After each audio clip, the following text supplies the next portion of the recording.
Bismillahirrahmanirrahim. Assalamualaikum warahmatullahi wabarakatuh. Alhamdulillahi rabbil alamin, bihi nasta'in.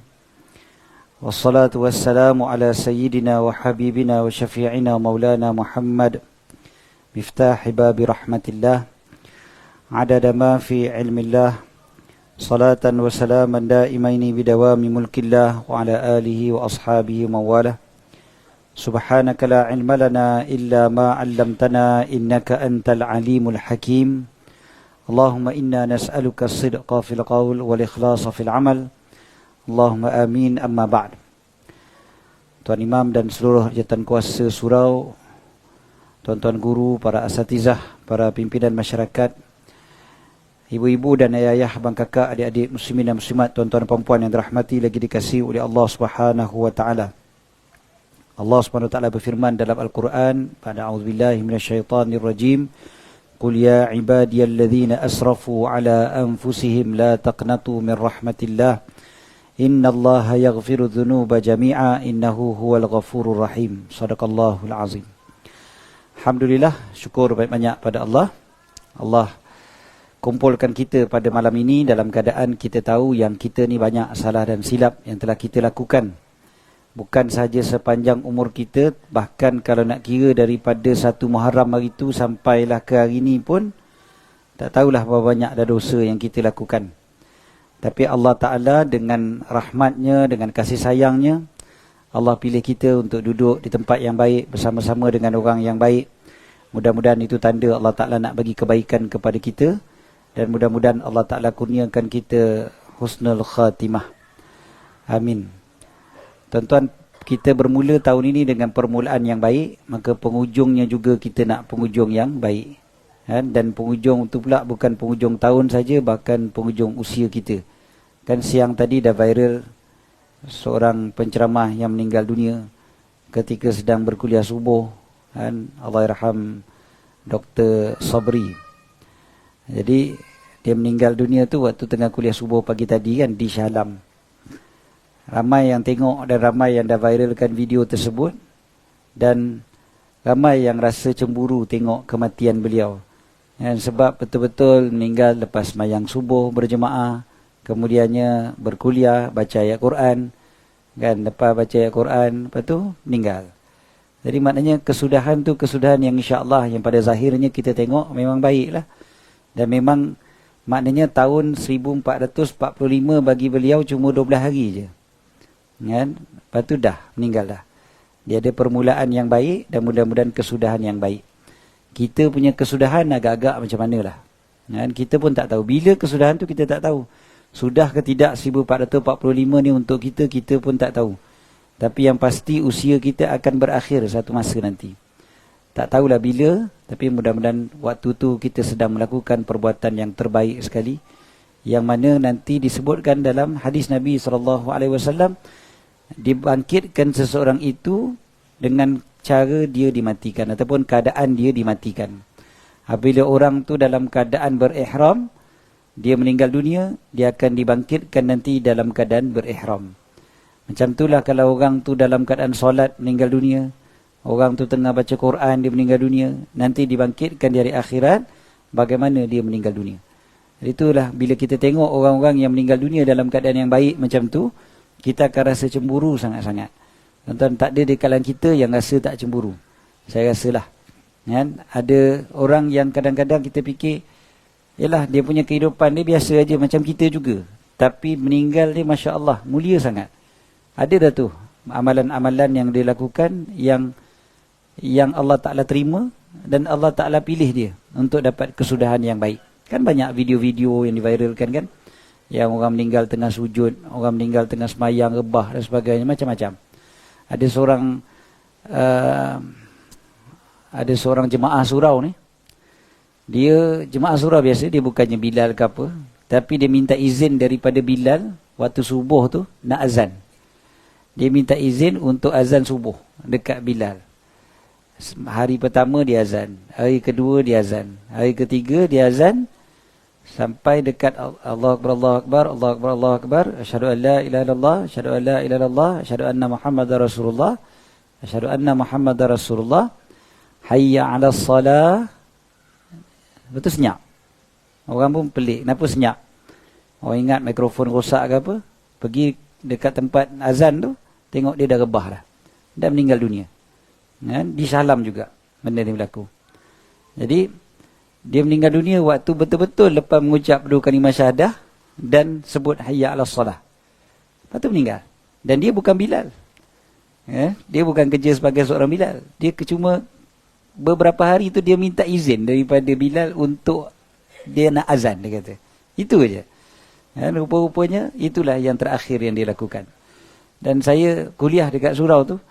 Jadi bila saya tanya kepada AJK surau tu, saya kata, apa amalan orang ni lah, yang lain sikit daripada orang lain lah. Nak tahu apa yang lain, yang sama tak apalah.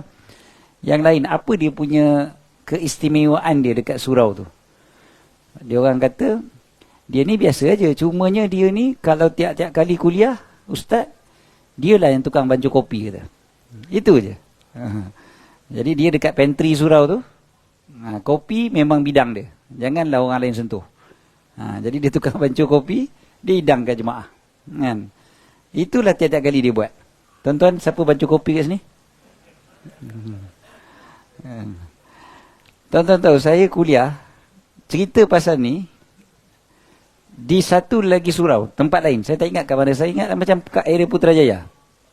Tak jauh dari sini. Saya pernah kuliah satu tempat dan saya ceritakan kisah ni. Waktu saya tengah kuliah tu, saya dapat mesej daripada pengurusi surau tu, setiausaha surau tu. Dia mesej. Dia kata, ustaz, cerita ustaz tu lebih kurang pada Bilal surau kita orang yang baru meninggal seminggu lepas, dia kata. Maknanya surau dia orang pun meninggalnya Bilal tu lebih kurang juga macam tu. Kan? Dia kata baru je seminggu, dia kata, kita orang kehilangan Bilal, dia kata. Dan Bilal ni juga dia suka bancuh kopi untuk surau tu. Itu yang saya tanya, siapa yang suka bancuh kopi surau ni? Jadi kalau ada, mudah-mudahan itu tanda kebaikan, kan? Kadang-kadang orang tak pandang, tapi sebenarnya dengan keikhlasan hati tu Allah Ta'ala terima dan Allah Ta'ala pilih dia dapat kesudahan yang baik. Bila kita cerita tentang hijrah, dah banyak dah ceramah mak hijrah dan sebagainya, inilah antara perkara yang selalu kita kena fikirkan, sebab kita akan berhijrah juga ke alam yang satu lagi nanti. Ya, nak tak nak, kita akan berhijrah ke sana. Dan sebelum kita berhijrah ke sana, biarlah kita hijrahkan diri kita dulu daripada apa yang Allah Ta'ala larang. Al-muhajiru man hajara ma nahallahu anhu. Orang yang berhijrah adalah orang yang meninggalkan apa yang Allah Ta'ala larang dia.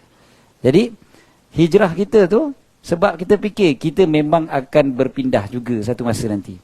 Satu hari nanti kita akan berhijrah juga ke alam yang satu lagi. Kita akan berhijrah ke alam barzakh. Alam barzakh tu pasti kita akan pergi. Tak adalah seorang pun di kalangan kita melainkan akan pergi ke situ dan yakin dia akan pergi ke alam barzakh. Kan? Tak ada orang yang rasa was-was bab ni. Yang rasa ragu-ragu benda ni. Itu pasal dalam Quran bila Allah Ta'ala sebutkan wa'bud rabbaka hatta ya'tiyakal yaqin, sembahlah Tuhanmu sampai datang padamu yakin. Adalah geng-geng ajaran sesat, dia tafsirkan ayat ni tak betul. Dia kata sembah Tuhanmu sampai yakin. Jadi kita ni dalam kumpulan kita tak payah semayang dah, dia kata. Sebab apa? Sebab kita dah sampai yakin, dia kata. Jadi habis yang pergi surau tu semua tak yakin lagi tu. Jadi itu ajaran sesat. Tuan-tuan jangan ikut. Kalau dengar dia lah guru cakap macam tu, tak payah semayang, confirm sesat. Jangan dengar. Okey. Saya sebut benda ni bukan apa, sebab kadang-kadang yang pergi ikut guru macam ni pun pernah juga dengar kuliah maghrib kat surau.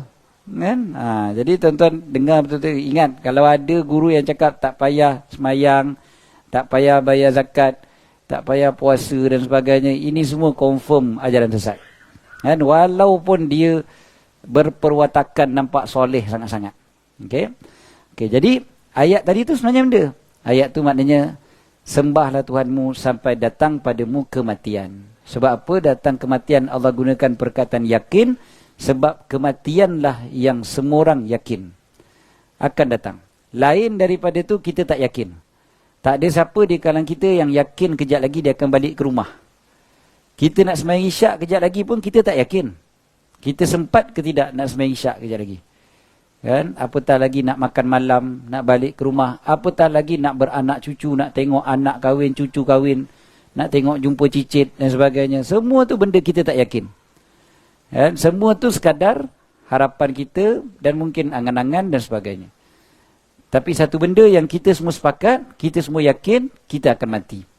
Jadi mati inilah satu benda yang semua kita yakin. Tak kira orang Islam, orang bukan Islam. Semua yakin dia akan mati. Okey. Jadi, oleh kerana kita dah yakin kita akan mati, maka tentulah kita perlu berhijrah terlebih dahulu. Kan? Pindahlah dahulu sebelum kita dipindahkan. Tinggalkanlah dunia ini sebelum kita meninggal dunia. Itu je lah yang selalu kita kena fikirkan. Bahkan Al-Imam An-Nawawi rahimahullah meletakkan satu bab dalam kitab Riyadhus Salihin, meletakkan galakkan untuk beramal soleh pada penghujung usia. Disebut babnya begitu. Dan bab ni bila kita baca, kita kata penghujung usia, kita pun tak tahu bila penghujung usia kita. Jadi maknanya kita perlu menambahkan amal soleh sekarang. Sebab kita pun tak tahu bila kita akan pergi. Tuan-tuan yang dirahmati lagi dikasihi oleh Allah SWT sekalian. Saya asalnya nak ceramah benda lain, tapi bila tengok video viral tu daripada pagi tadi saya tengok. Ada orang letak dalam grup pagi tadi, kemudian tengah hari, petang, sampai sebelum maghrib ni tadi pun masih ada lagi. Maknanya viral sungguh lah. Mula-mula sekali orang yang letak pagi tadi, dia letak sekejap, lepas tu dia delete daripada grup. Sebab mungkin fikir sensitivity keluarga kot. Tapi yalah benda dah ada dalam internet ni kan, sekejap aja viral jugalah. Jadi orang pun sebar. Benda baik, bukannya benda buruk pun kan, benda baik. Jadi bila beliau meninggal dunia dalam keadaan macam tu, kita akan teringat berapa ramai orang yang dah berhijrah kemudiannya meninggal dunia dalam keadaan yang memang sangat indah. Sahabat-sahabat Nabi SAW, tuan-tuan, ada seorang sahabat Nabi yang confirm dapat syurga dalam keadaan tak pernah sembahyang. Dia bukan ikut ajaran sesat kan? Dia tak pernah sembahyang sebab apa? Sebab dia masuk Islam terus menyertai perang Uhud dan terus mati syahid dalam perang tersebut. Jadi maknanya dia dapat syurga tanpa pernah sembahyang pun. Tapi pahala dia pula mengalir sampai hari ni. Macam mana? Bukan sebab mati syahid tu, mati syahid one off je. Pahala dia mengalir sampai hari ini sebab dia telah mewakafkan tanah dengan begitu banyak di Madinah. Ketika dia belum Islam lagi. Dia belum Islam, dia dah banyak wakafkan tanah untuk Nabi SAW. Sangat banyak wakaf dia. Dan waktu tu dia Yahudi. Dia seorang Yahudi. Dia wakafkan tanah sebanyak-banyaknya kepada Nabi SAW. Lepas tu, dia masuk Islam, perang Uhud, terus mati syahid. Punyalah indah dia punya cerita hidup dia. Sebab orang yang belum Islam, dia punya wakaf dan sedekah tu sah. Wakafnya sah. Cumanya dia tak dapat ganjaran dekat akhirat kalau dia tak masuk Islam. Kan? Dia dapat ganjaran dunia aja. Kalau dia masuk Islam, dia dapatlah ganjaran sampai ke akhirat. Jadi yang tadi tu dia wakaf waktu tu dia belum Islam lagi. Dia belum Islam, lepas tu dia masuk Islam kan, lepas tu dia meninggal. Jadi maknanya ganjaran itu sampai hari ini dia dapat lah. Wakaf dia tu. Sampai sekarang banyak tanah-tanah wakaf di Madinah tu milik dia. Dipanggil wakaf muhairik. Ini seorang sahabat yang masuk syurga tanpa solat sekalipun. Dan ada je orang-orang yang macam ni. Sampai hari ni. Ada satu kisah seorang Hindu yang dia sangat benci kepada Islam. Salah satu faktor dia benci sebab anak perempuan dia masuk Islam. Jadi dia sangat anti pada Islam sampai dia selalu kacau masjid. Orang pergi masjid, balik masjid, dia kacau. Dia dah tua. Orang pun malas nak ambil cara sangat pasal dia. Tapi dia asyik kacau. Asyiklah ganggu macam-macam. Sampai masjid pun dia ganggu. Sampai dia pernah letakkan najis dan sebagainya. Memang dia benci sebenci-bencinya pada Islam. Sampai satu hari Jumaat. Pagi Jumaat, dia pergi masjid. Orang masjid semua dah tahu dah. Dia ni benci pada Islam. Benci pada masjid. Suka buat kacau, buat kotor kat masjid dan sebagainya. Tapi kali ni dia masuk masjid, Dia cari imam. Dia tanya pada imam apa dia, macam mana saya nak masuk Islam.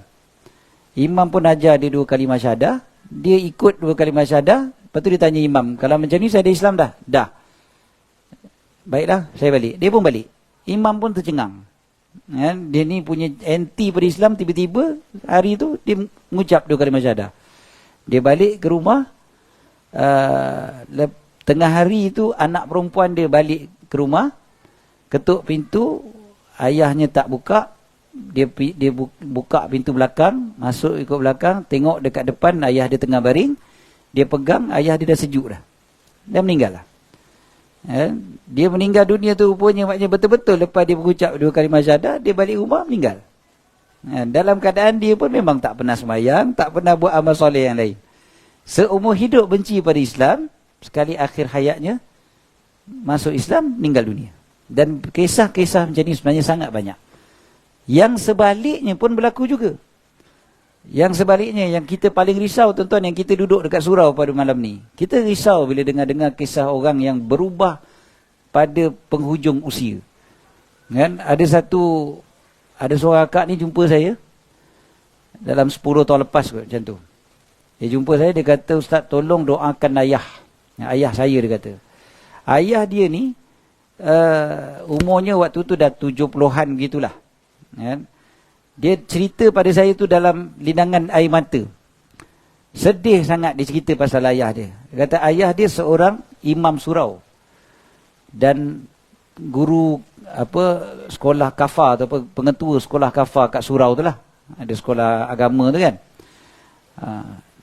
Berpuluh-puluh tahun ayah dia jadi imam.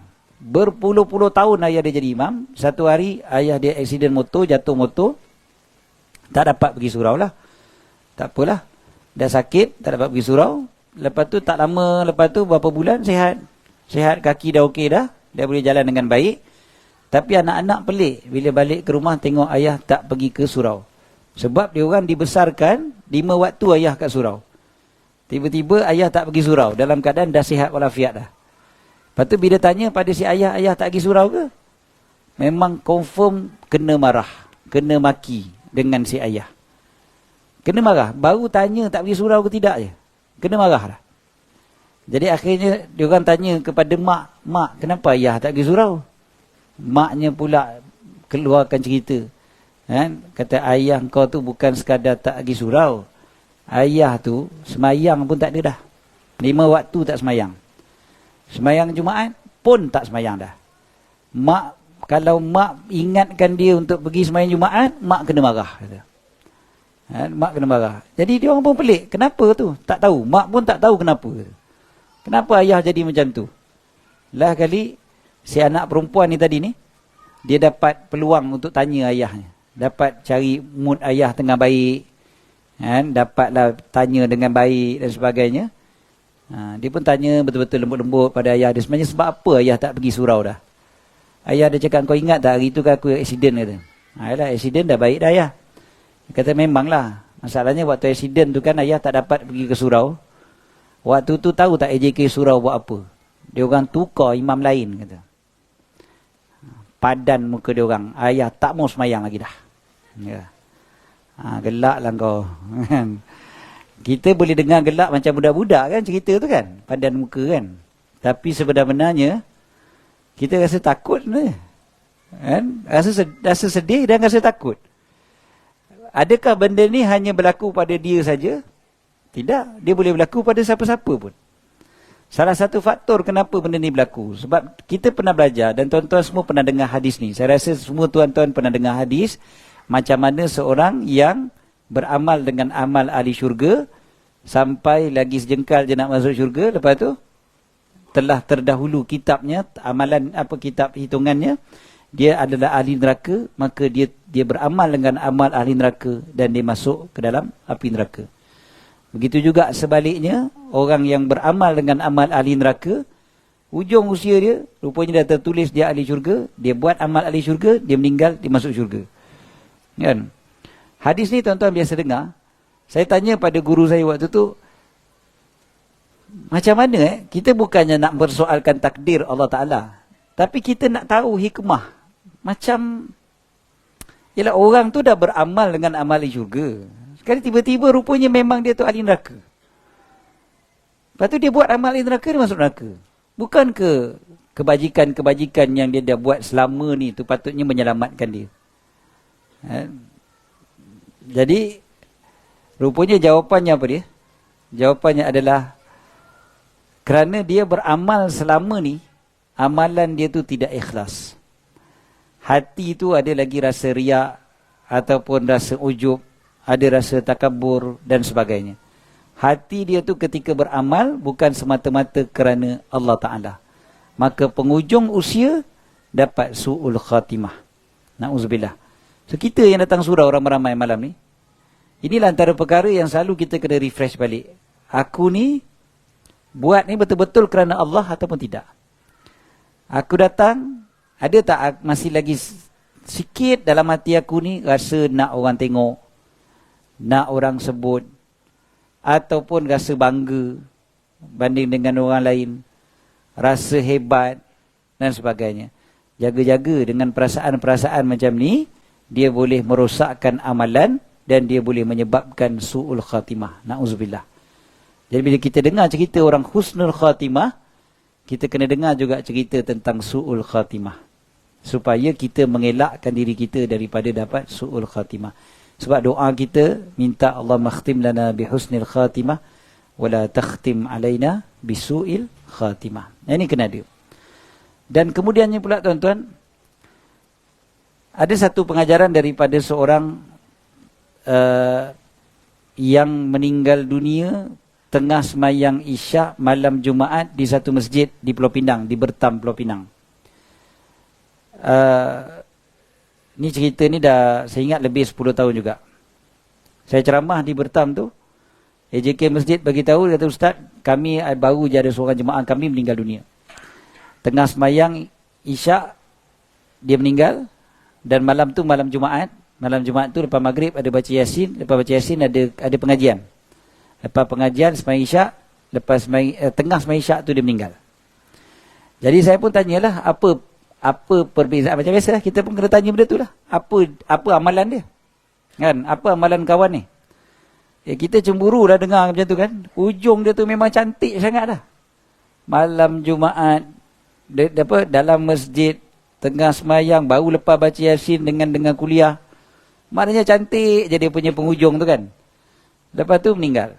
Tengah semayang meninggal. Jenazah dia tak dibawa balik pun katanya. Dia uruskan dekat masjid dan terus disemayangkan apa semua dan dibawa ke kubur. Esoknya tu, pagi Jumaat tu. Jadi saya kata, hebatnya dia ni. Dia orang kata, ustaz, dia ni muda lagi, tak adalah, belum 50 lagi. Dia pencen tentera. Pesara tentera. Lepas pesara tentera, dia buka kedai gunting rambut. Dan itulah kerja dia, gunting rambut.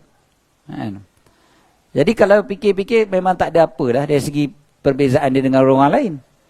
Tapi perbezaan dia yang ketara adalah dekat kedai gunting rambut dia. Pertamanya, kedai gunting rambut dia tak adalah majalah-majalah mempelam, majalah apa-apa tu tak adalah kan. Kan dulu-dulu kan kalau kedai gunting rambut semua majalah tu wajib ada kan. Gambar-gambar tak ada. Gambar-gambar yang macam-macam. Dia letak gambar Tok Guru dekat dia punya kedai gunting rambut. Dan Tok Guru bukan ada rambut sangat pun. Bukan boleh jadi model rambut pun. Pakai serban siap. Tapi dia letak gambar-gambar tu. Dia punya dekat dia punya apa tu yang gantikan majalah-majalah tu pun dia cuma ada tu je. Surat khabar yang 2 kali seminggu untuk ahli sahaja tu. Itu je. Jadi memang macam tu je. Orang tanya, tak takut ke? Abang tak takut ke orang tak datang ke kedai abang? Dia kata, apa orang nak takut? Saya letak gambar Tok Guru, bukan letak gambar hantu tu. Rezeki Allah Ta'ala yang bagi. Dia jawab macam tu je. Jadi lepas tu itu perbezaan dia yang pertama. Yang perbezaan dia yang kedua adalah bila dekat je waktu zuhur, waktu asar, dia akan tutup kedai dia pergi semayang. Dekat-dekat masa waktu tu kalau ada orang nak gunting rambut, dia akan bagi tahu pada orang tu, minta maaf, zuhur dah dekat dah ni. Jom kita pergi semayang dulu. Lepas semayang saya gunting rambut abang. Orang cakap, habis kalau dia lari tak apalah, tu bukan rezeki saya lah tu. Kan? Jadi dia tutup kedai, On the way dari kedai pergi masjid, dia jalan kaki. Masjid dekat dengan kedai dia. Nak pergi ke masjid, jalan kaki tu, siapa je dia jumpa, dia akan ajak pergi ke masjid. Jom masjid, itu je. Dia kenal, dia tak kenal, dia akan ajak pergi masjid. Sepanjang perjalanan dari kedai dia ke masjid. Itulah yang dia buat tiap-tiap hari. Tiap-tiap hari, dia jaga sembahyang dia di masjid, dan dia rajin ajak orang datang ke masjid. Allah Ta'ala pilih dia, meninggal dunia dia dalam masjid.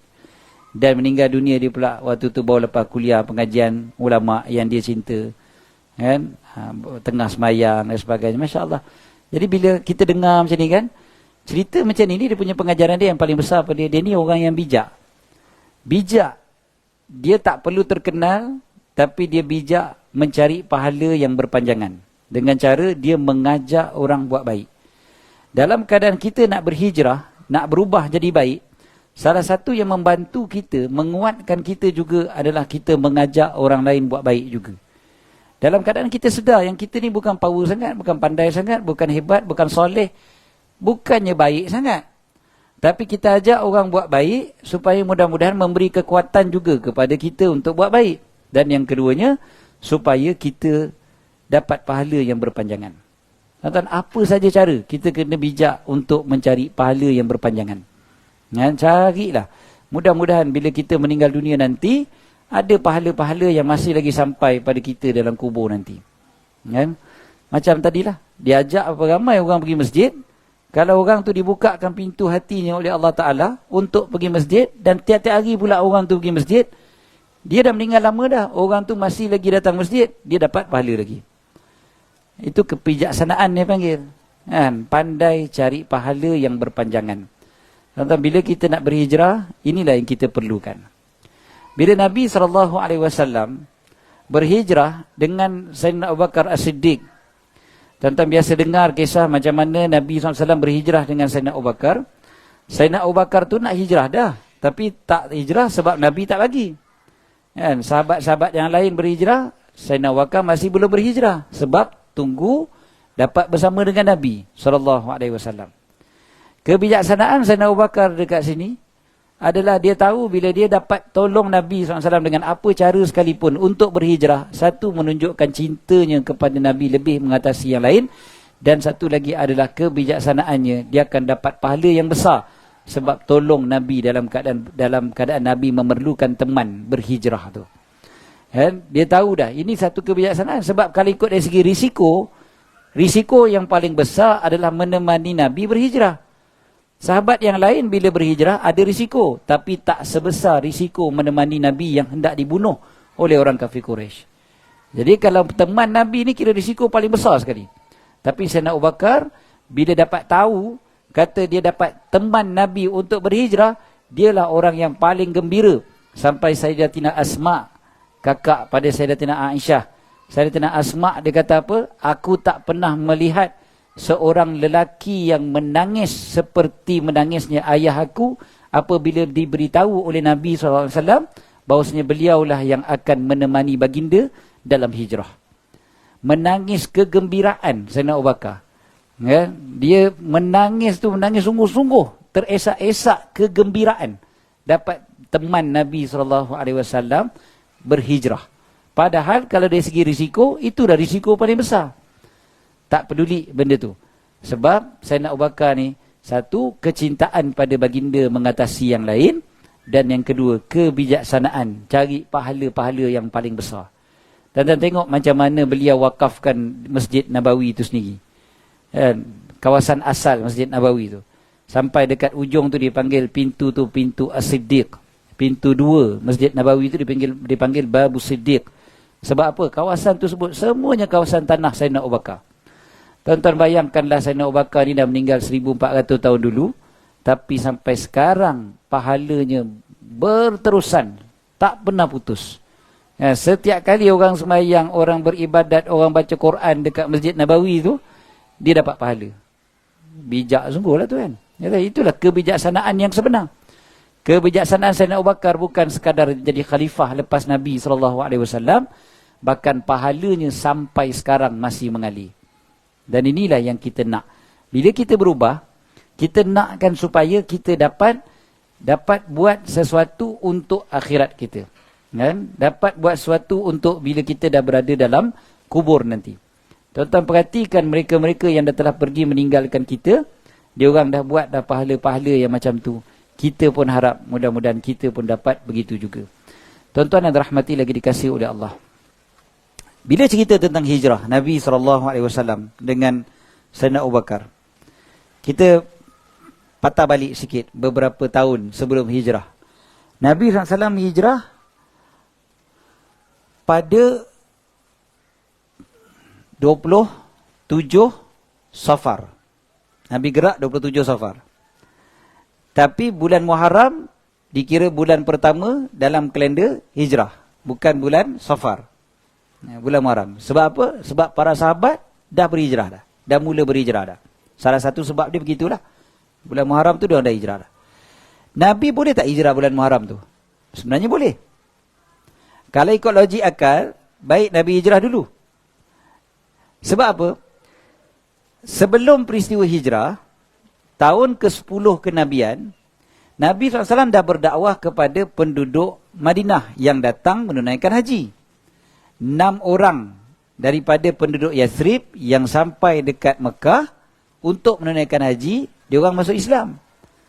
6 orang tu antaranya Sayyidina As'ad ibn Zurarah, antaranya Sayyidina Yazid bin Abdullah dan sebagainya. Sayyidina Jarir bin Abdullah, Sayyidina Jabir bin Abdullah. Okey. So ini 6 orang. Macam mana dia orang boleh masuk Islam? Salah satu faktornya sebab dia orang dengar apa yang Nabi pesan, Nabi ajar tentang Islam sama seperti mana yang dia orang dah dapat dengar daripada orang Yahudi di Madinah. Orang Yahudi Madinah dah cerita dah sifat-sifat Nabi akhir zaman ni macam mana, apa yang dia dakwahkan apa semua. Tengok-tengok sama. Jadi dia orang kata inilah dia yang orang Yahudi duk sebut. Kan? Jadi dia orang masuk Islam. Baru 6 orang. Tu tahun ke-10 kenabian. Tahun ke-11 kenabian, tu tahun ke-11, tahun ke-12 dan tahun ke-13. Tahun ke-12 kenabian, datang pula 12 orang berbai'ah, berjanji setia dengan Nabi SAW. Dipanggil Bai'atul Aqabah. Dekat mana? Kat kawasan haji juga. Siapa yang pernah pergi haji, dia tahulah di sana adanya melontar jamrah, dia panggil Jamrah Aqabah. Dekat lepas daripada Jamrah Aqabah tu, sampai sekarang masih lagi ada kawasan masjid tu dipanggil Masjid Bai'ah. Masjid Bai'ah tu kecil je. Sampai sekarang masih ada. So kat situlah berlakunya perjanjian Nabi SAW dengan orang Madinah. Tahun berikutnya, datang pula 75 orang. Berlaku perjanjian Aqabah yang kedua. 73 lelaki, 2 orang perempuan yang datang dari Madinah, berjanji setia dengan Nabi SAW. Okay, waktu tu sebenarnya kalau Nabi nak hijrah ke Madinah, dah boleh sangat dah. Sebab Madinah dah bersedia untuk menerima baginda. Tapi baginda tak berhijrah. Baginda izinkan para sahabat untuk berhijrah. Baginda tak berhijrah. Sebab apa? Sebab Allah Ta'ala tak bagi izin lagi. Itu je. Bila baginda berhijrah, lepas dah dapat, bukan sekadar ancaman, memang dah dikelilingi pun rumah baginda dengan pemuda-pemuda Quraisy dengan pedang yang tajam. Kalau ikut logik tuan-tuan, baik hijrah dulu. Buat apa tunggu sampai pedang tajam dah terhunus, baru nak bergerak? Allah Ta'ala tahu benda tu, bukan Allah Ta'ala tak tahu. Allah Ta'ala maha mengetahui apa perancangan orang kafir. Tapi tidak. Sampailah last minute, barulah diperintahkan untuk berhijrah. Malaikat pula suruh berhijrah, tak bawa pula tu burak. Kan? Kalau bawa burak kan senang. Kalau kita confirm minta burak dah waktu tu, kan? Yalah, burak ni Nabi dah kenal dah. Sebab sebelum daripada tu ada Isra Mi'raj kan. Lompat dia, setengah lompat je sampai Madinah terus burak ni. Tapi tidak, kan? Nabi tak minta pun burak. Dah diperintahkan keluar. Itu aja. Kan? Kita pun tahulah apa yang berlaku pada orang kafir Quraisy tu, jadi tidur kan. Dia orang tidur keliling rumah Nabi. Waktu tu berlakulah satu bantuan daripada Allah, iaitu namanya tidur. Tentera Allah Ta'ala tu nama dia tidur waktu tu. Nampak pelik je. Maknanya Allah Ta'ala tak bagi bantuan melalui burak. Allah Ta'ala tak hantar tentera macam perang Badar. Allah Ta'ala turunkan tentera-tentera malaikat. Malaikat dengan pedang tajam dapat menyembelih orang kafir Quraisy. Tak, Allah Ta'ala tak turunkan dalam bentuk tu. Allah Ta'ala turunkan dalam bentuk yang lain, yang tak disangka-sangka. Tidur. Rupanya tidur juga adalah tentera Allah Ta'ala. Allah Ta'ala turunkan ke atas musuh-musuhnya. Jadi kalau tidur dalam kuliah,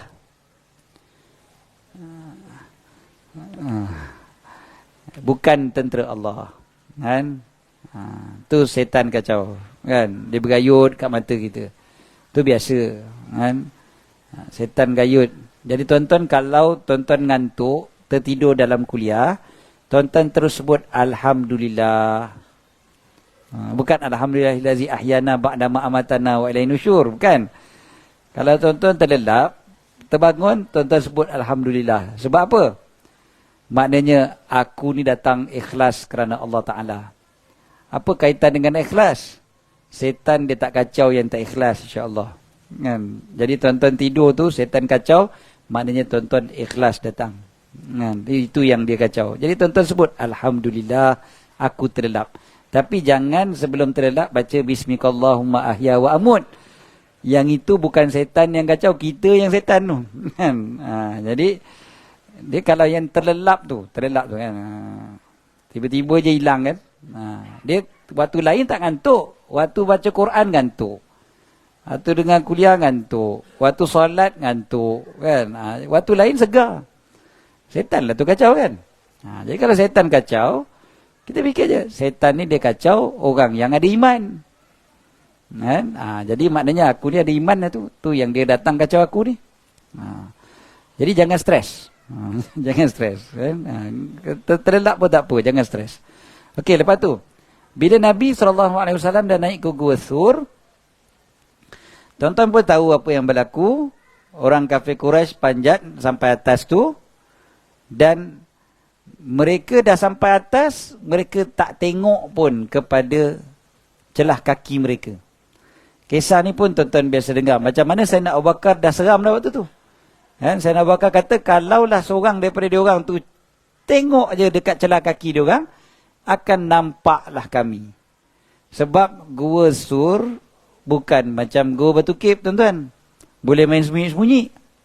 Kan? Gua Thur tu dia bukan gua pun, dia lekukkan aja.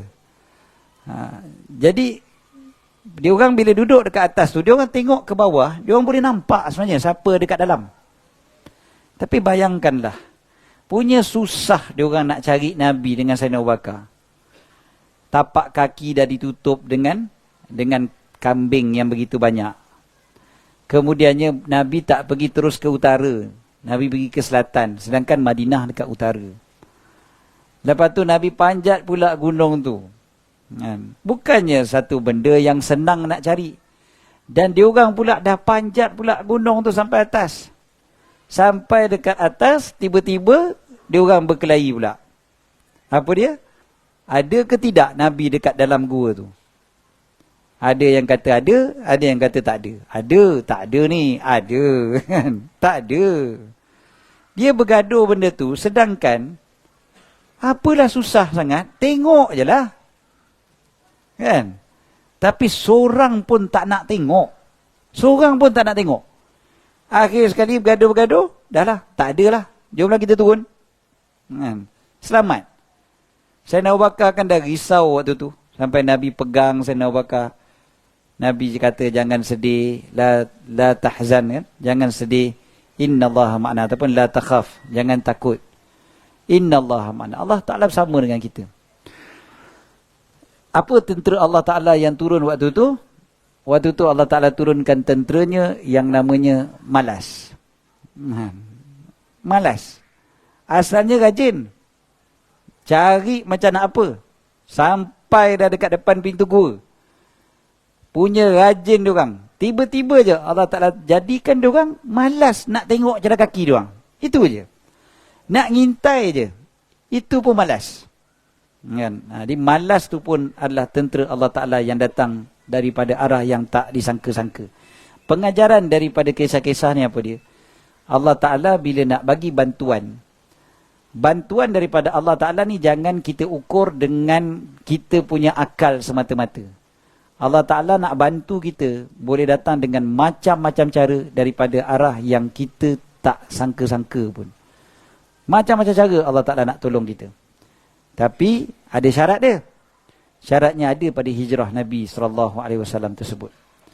Bismillah, alhamdulillah.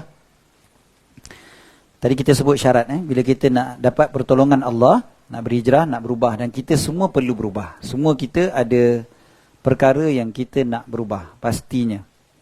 Saya tak payah syarah panjang-panjang bab tu pun, semua kita ada. Semua tuan-tuan tahu, secara jujurnya bila kita periksa diri kita sendiri, pasti banyak benda kita nak berubah. Kan? Tak adalah kot di kalangan kita yang kata, tak adalah Ustaz, saya tak nak berubah apa dah, saya dah perfect 10 dah. Ke ada? Kalau ada, tak datang kuliah. Kan? Sebab dah perfect dah, datang kuliah buat apa? Kan? Kita semua tahu ada benda kita perlu jadi lebih baik. Kan? Semua kita, pastinya. Lagi-lagi bila kita tengok cerita-cerita orang yang lebih soleh, lebih alim, lebih baik daripada kita dan sebagainya, lagilah banyak sangat benda kita nak berubah jadi lebih baik.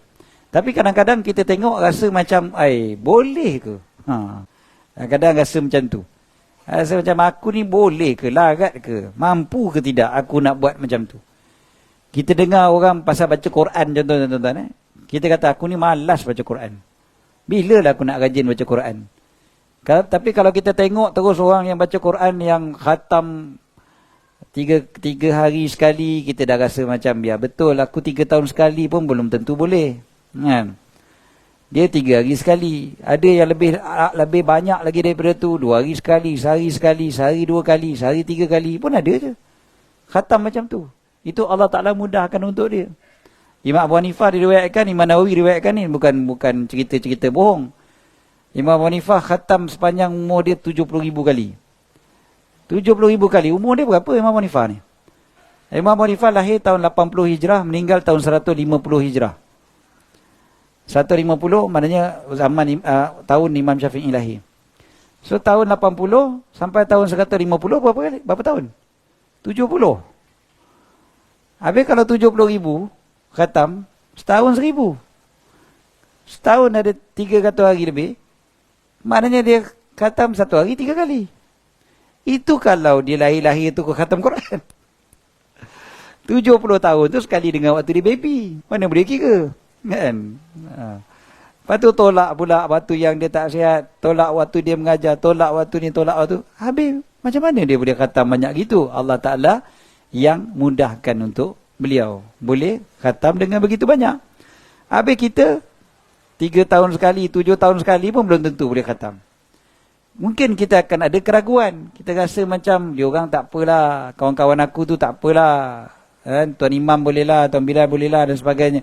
Kita rasa ragu-ragu. Ataupun apa-apalah kebaikan yang kita nak buat dalam hidup ni kan. Kita nak berubah. Kadang-kadang kita ada rasa keraguan.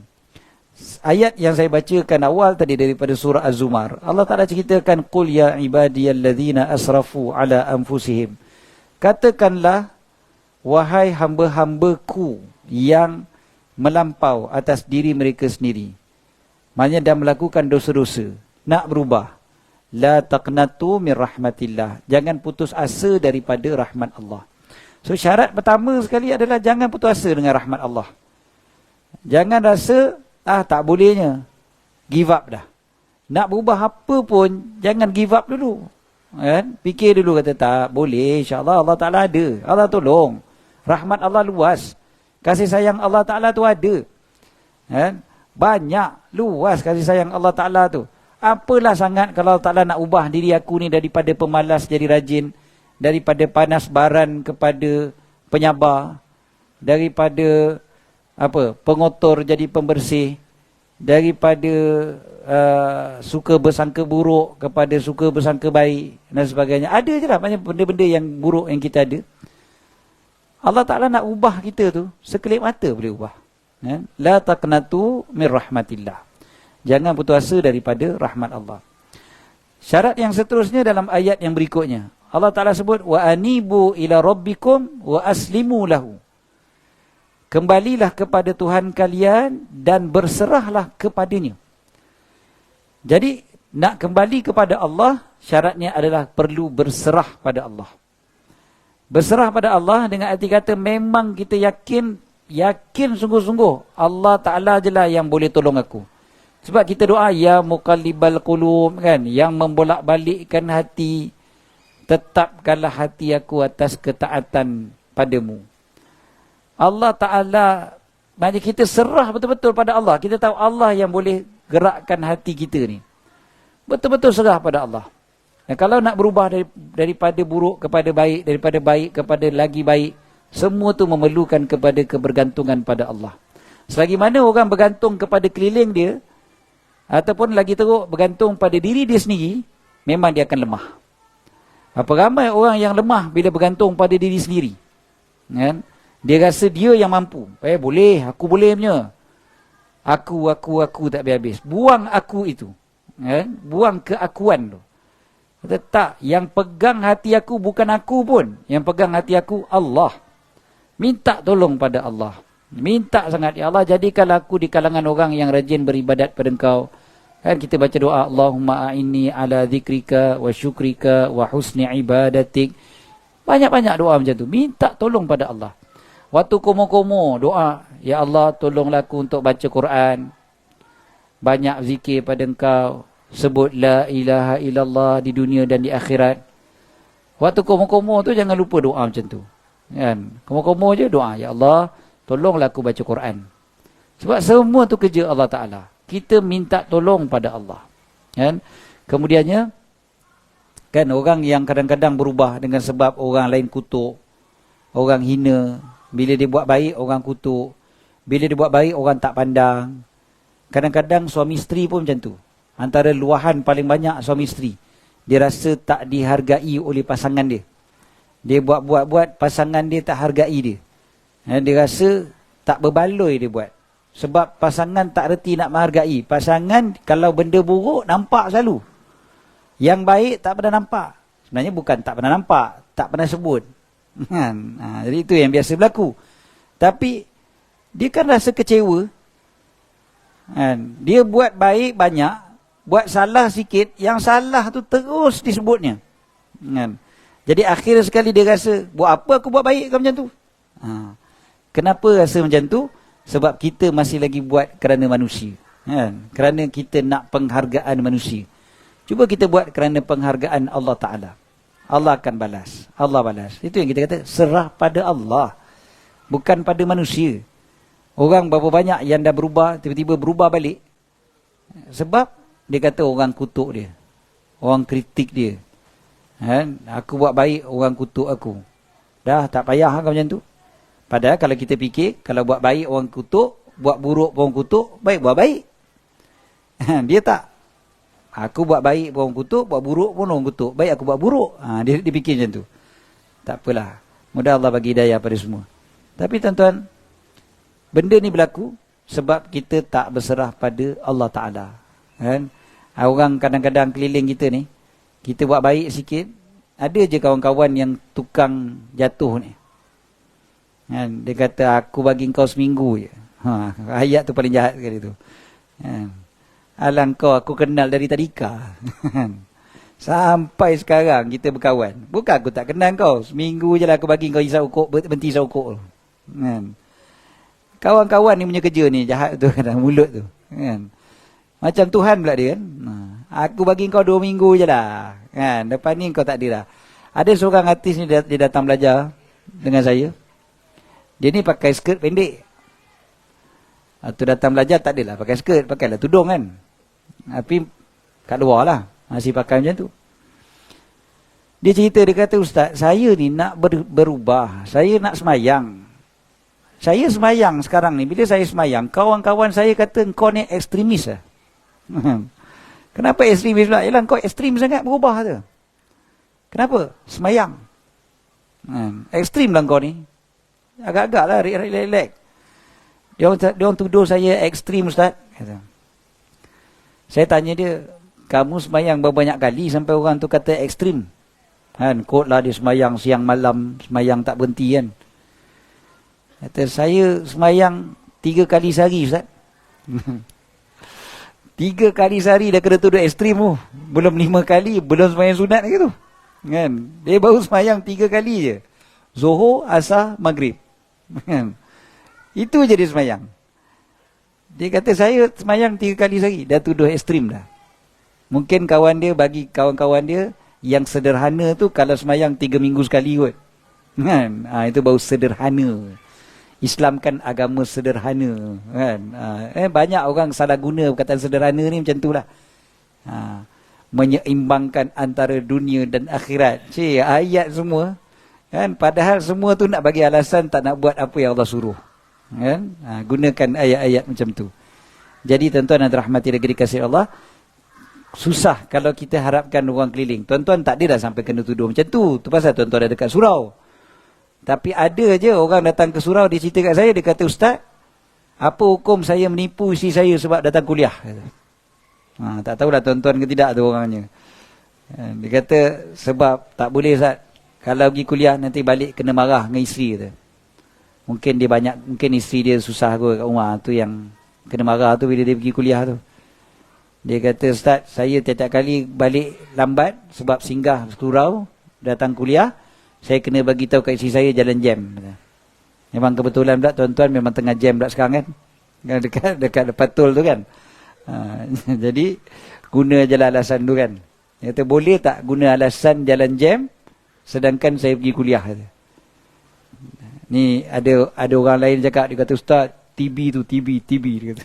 Dia cakap kawan-kawan ngutuk kuat kan.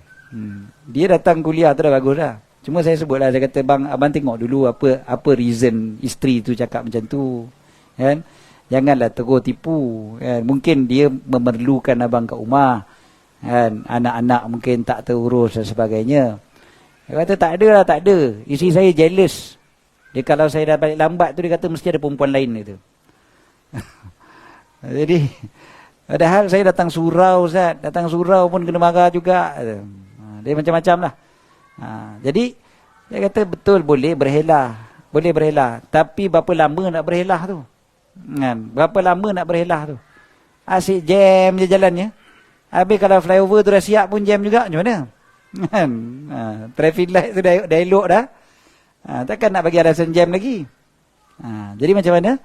Kita kata, ingat, kita berserah kepada Allah Ta'ala banyak-banyak. Kena selalu minta tolong pada Allah. Sebab bila pertolongan Allah Ta'ala datang, Allah Ta'ala tolong kita tu bukan dengan diri kita saja. Kadang keliling kita sekali. Keliling kita pun jadi membantu kita. Macam tadi Nabi SAW, Sayyidina Abu Bakar ada, Sayyidatina Asma ada, anak Sayyidina Abu Bakar yang lelaki pun tolong juga. Kan? Lepas tu tadi apa? Bantuan Allah Ta'ala datang daripada arah yang tak disangka-sangka. Tidurnya tentera-tentera Quraisy, pemuda-pemuda Quraisy, pemalasnya mereka yang dah naik sampai atas gunung tu. Semua tu kan pertolongan Allah daripada arah yang tak disangka-sangka. Jadi minta banyak-banyak pada Allah, Allah akan tolong dengan sekeliling kita pun sekali. Kawan-kawan kita dan sebagainya pun, Allah Ta'ala jadikan mereka di kalangan orang yang boleh membantu kita. Pasangan kita pun sama juga. Dia akan jadi orang yang membantu kita untuk jadi lebih baik. Sebab hati dia pun bukan kita yang pegang. Hati dia pun Allah yang pegang. Allah Ta'ala boleh gerakkan hati dia untuk menyokong kita. Kan? Tuan-tuan pernah tak berbual suami isteri sembang? Kan? Kita ni bila nak bangun qiyamul lail setiap pagi ada tak berbual benda tu? Bincang? Ada tak? Kita ni bila nak bangun qiyamul lail? Bangun-bangun subuh. Bangun-bangun subuh. Ataupun sibuk pergi kerja. Kan? Kalau hari kerja. Hari tak kerja, bangun subuh. Itu pun mujur subuh. Bangun-bangun pukul 10. Lagi dahsyat lagi. Ada tak bincang suami isteri? Kan? Nanti kata, iyalah abang lah tu. Set jam siap-siap dah pukul 9.30 pagi. Hari Ahad. Memang sengaja tak nak bangun subuh. Jadi maknanya bincang. Kan? Bincang baik-baik. Benda ni kan semua Allah Ta'ala yang gerakkan hati kita. Kita nak berhijrah, tuan-tuan. Percayalah bahawasanya Allah Ta'ala jualah yang akan bantu kita. Ayat tu ujung dia Allah Ta'ala sebut, wa aslimu lahu min qabli ayyatiyakumul azabu thumma la tunsarun. sebelum datang pada kalian azab, dan ketika itu kemudiannya kalian tidak akan ditolong. Maksudnya pertolongan Allah Ta'ala tu ada, tapi jangan tangguh-tangguh untuk berserah pada Allah. Kalau berserah pada Allah, Allah akan tolong. Tapi kita tak nak berserah pada Allah, kita tak nak berubah, sampai tiba-tiba datangnya azab Allah, waktu tu tidak ada lagi pertolongan daripada Allah Ta'ala. Jadi cukup setakat tu insya-Allah untuk malam ini, dah pukul 9. Jadi kita kita harapkanlah mudah-mudahan kita dapat berhijrah sebaik-baiknya setiap masa. Kita berubah daripada yang buruk kepada baik, yang baik kepada yang lebih baik, daripada yang lebih baik kepada yang terbaik. Dan kita dapat berubah itu sebelum kita berpindah ke alam yang satu lagi nanti. Dan kita, biarlah Allah Ta'ala cabut nyawa kita dalam keadaan kita ni dalam keadaan yang terbaik, iman kita yang terbaik, amalan kita yang terbaik, dan kecintaan kita pada Nabi Muhammad sallallahu alaihi wasallam berada pada kemuncaknya, agar kita dapat bangkit nanti bersama dengan baginda Nabi Muhammad sallallahu alaihi wasallam. Kita dapat minum daripada telaga baginda, kita dapat masuk ke dalam syurga bersama-sama dengan baginda sallallahu alaihi wasallam. Allahumma amin. Aqulu qawli hadza wa astaghfirullahal azim li wa lakum. Bismillahirrahmanirrahim. Rabbana anfa'na bima 'allamtana, rabbi 'allimna alladhi yanfa'una, rabbi faqihna wa faqih ahlana wa qarabatin lana fi dinina ma ahli al-qudri untha wa dhakar, rabbi wafiqna wa wafiqhum lima tartadi qawlan wa fi'lan karama, warzuqil kulla halalan daima wa akhilla atqiya ulama nahza bil khair nukfa kulla syarr. ربنا أصلح لنا كل شؤون وأكر برضا منك العيون واقض عنا ربنا كل الديون قبل أن يأتنا رسل المنون واغفر واستر أنت أكرم من ستر. صلى الله على سيدنا محمد وعلى آله وصحبه وبارك وسلم والحمد لله رب العالمين.